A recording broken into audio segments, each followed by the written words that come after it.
All right, here today we've got Simplicity Prestige mower, 27 horsepower. I think it's a 54-inch cut. Yeah, there it is right there, 54-inch cut. Person went through a ditch and sheared off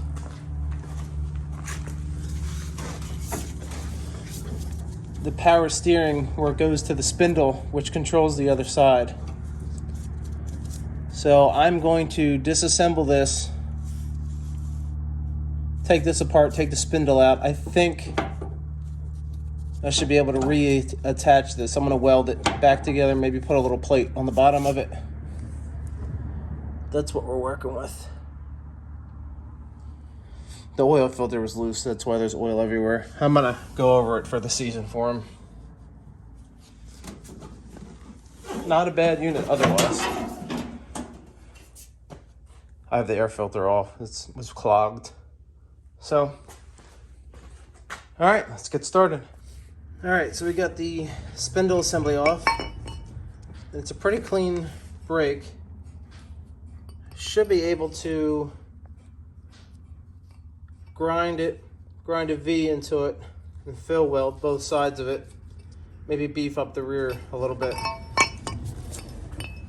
Got some room to play around under there. So I'm gonna go ahead and grind it and we're gonna weld it and see what happens. All right. Just a little update. Got the piece welded. I built up on the bottom a little bit to give a little more extra support.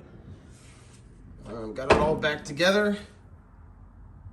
And we're gonna go ahead and grease it, put the wheel back on, and then we're gonna test drive it.